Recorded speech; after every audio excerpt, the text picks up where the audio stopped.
Përshëndetje dashur miq, ja kur i takuam përsëri. Jam këtu me Migena Saliasi, administratore e Towards Agency dhe konsulente edukimi. E kam thirrur Migenën sepse ka bërë shumë përshtypje puna e saj me të rinjt dhe mua më intereson çdo lloj elementi që çon të rinjt përpara, si në edukim dhe në punësim. Dhe të më ndiq në këtë udhëtim të dëgjojmë se çka Migena për të thënë. Migena, faleminderit që erdhe. Faleminderit për ftesën e ri, shumë kënaqësi.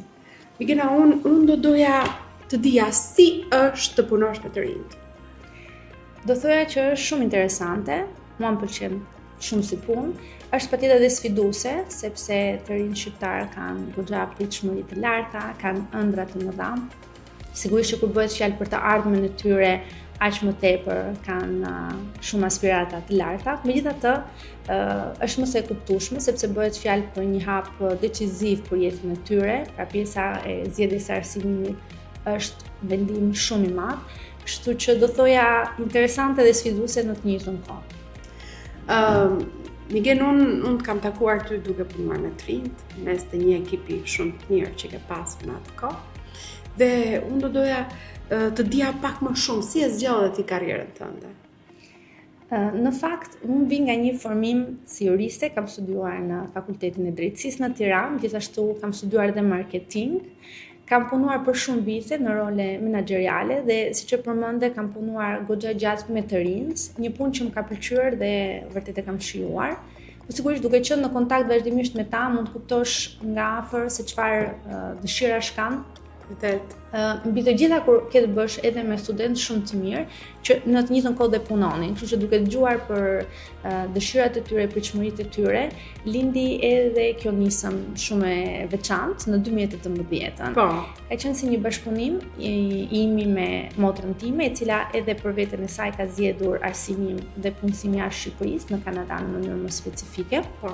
Kështu që kemi nisur këtë rrugtim bashkë duke kombinuar përvojën e saj jetësore në një vend jashtë Shqipërisë me formimin tim brenda Shqipërisë. Nga çka kam dëgjuar unë, duket sikur të gjithë të rinj që kanë dëshirë shkojnë në Kanada duhet të kenë një mori letrash dhe duket gati e pamundur. Është e vërtet kjo?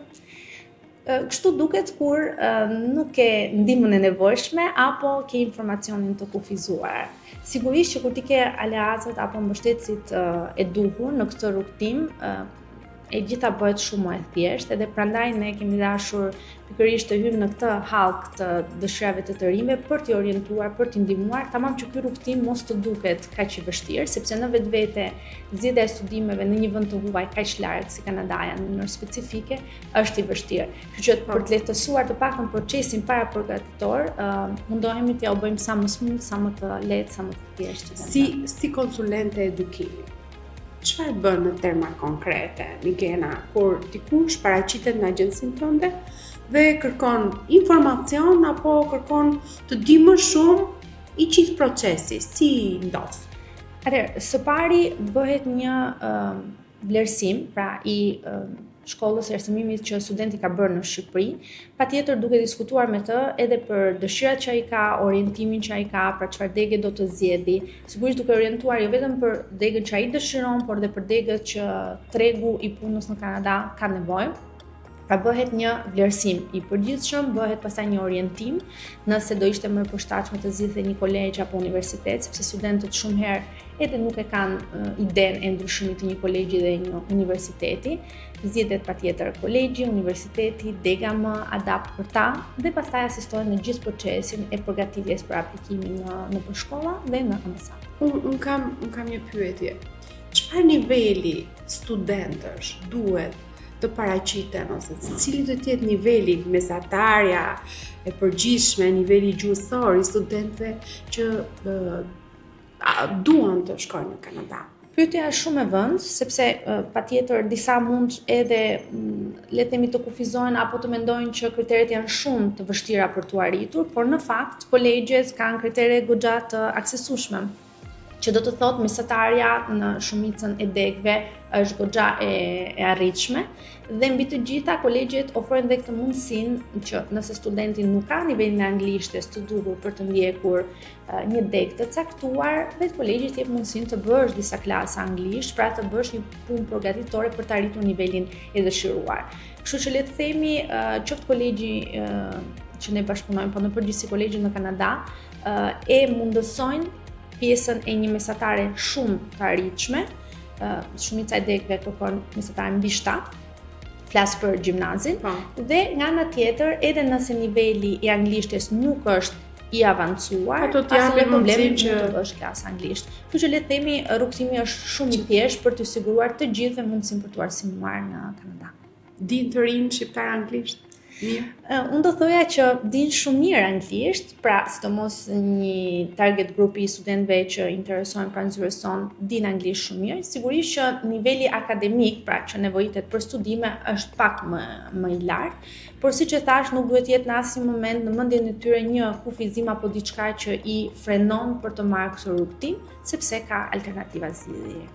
Kur unë mendova për bashkëpunimin me agjencinë tuaj, mendova, shiko, haj rast ka mundësinë e bashkëpunimit me këshillimin e karrierës. Unë do doja të dija si kryhet këshillimi i karrierës pranë Towards Agency.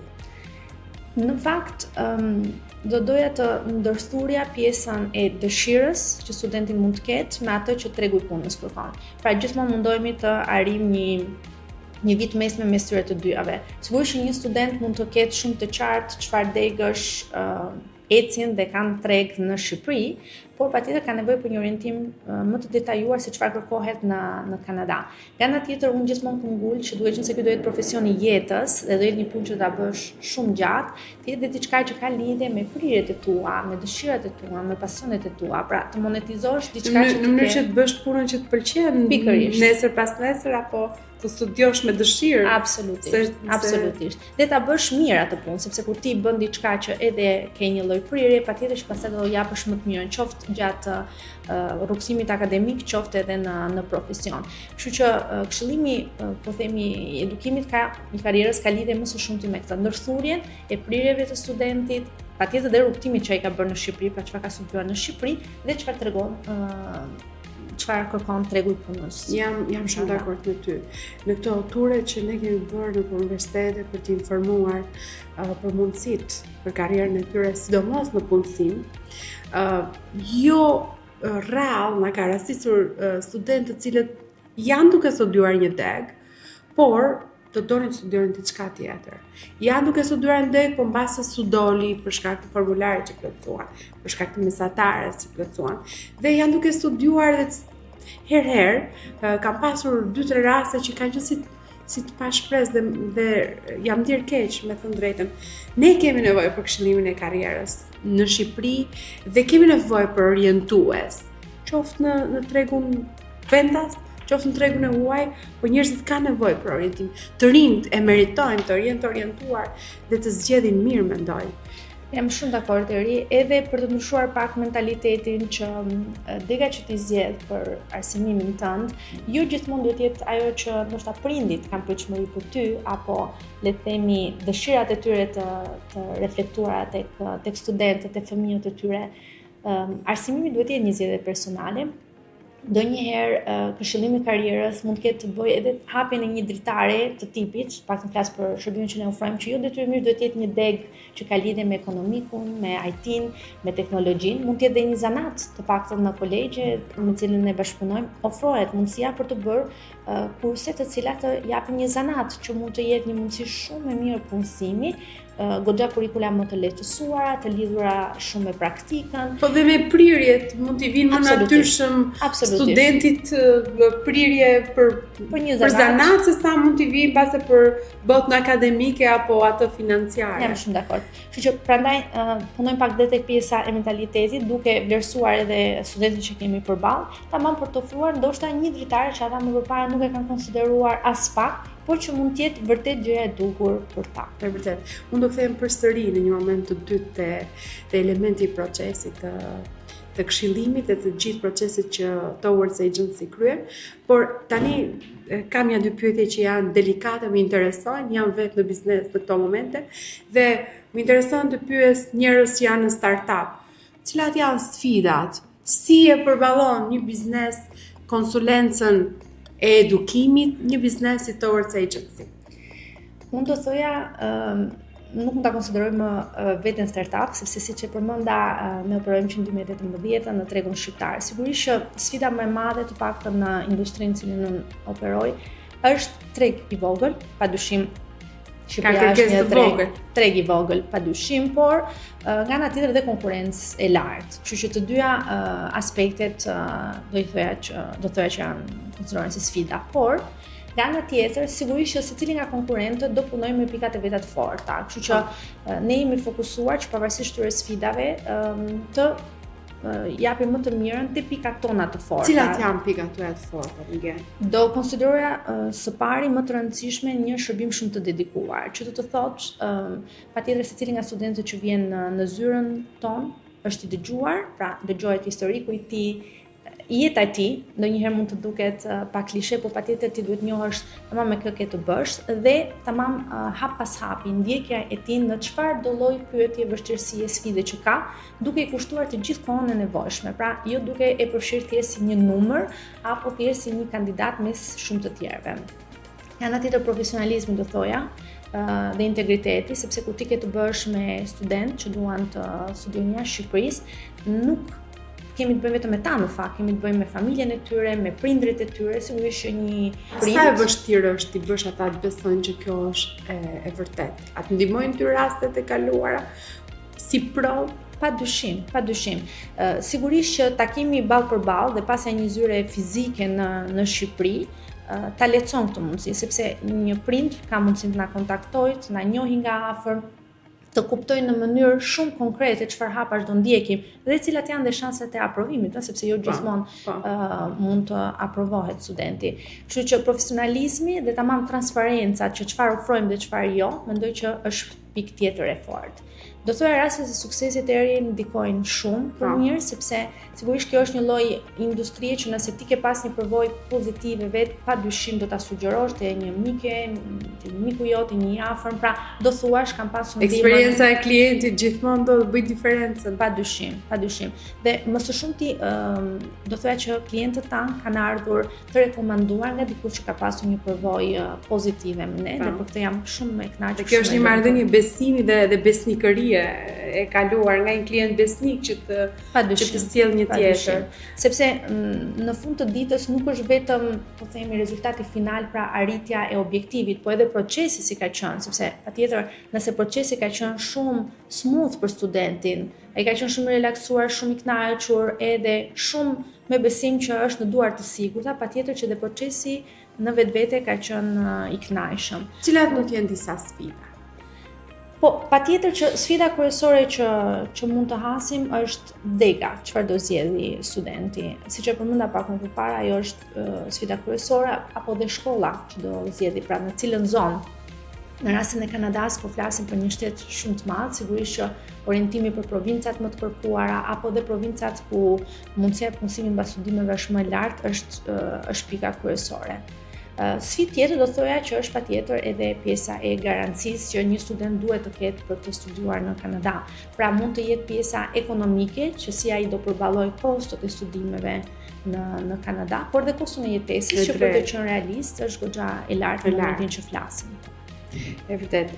Po i them çfarë duhet të bëjë një student që të aplikojë për studime jashtë me hap ato e doja do më pëlqente. Po, patjetër, e para patjetër që siç e përmenda është një konsulencë primare, pra për të njohur, për të kuptuar përçmëritë e tyre, për të kuptuar çfarë dëshirojnë ata, degët që synojnë, dhe pastaj orientim nga ana jonë, cili mund të jetë kolegji, universiteti më i përshtatshëm, dhe mbas kësaj faze, po themi, konsulence dhe orientimi, fillon përgatitja e dokumentave për aplikimin në shkollë. Sigurisht që kjo është një punë e dyanshme, pra me orientimin tonë, patjetër që studentin do të përgatisi dokumentat e tij, por cilat janë këto dokumenta?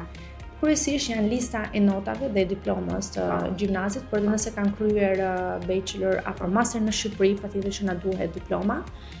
pasaporta, një CV që duhet të hyjë. Sigurisht mund të jenë disa deg specifike që kërkojnë dhe referenca nga profesor apo nga punëdhënës të mëparshëm, por kjo është për deg shumë specifike. Le të themi procesi është shumë i facilituar, sidomos me George Brown College, që është një shkollë me cilën një kolegj shumë i mirë në Toronto me cilën ne bashkëpunojmë. Dhe mbas përgatitjes së aplikimit në shkollë, e cila patjetër kryhet nga ana jonë si agent rekrutues të George Brownit, është faza e fundit që është aplikimi në ambasadë për marrjen e vizës.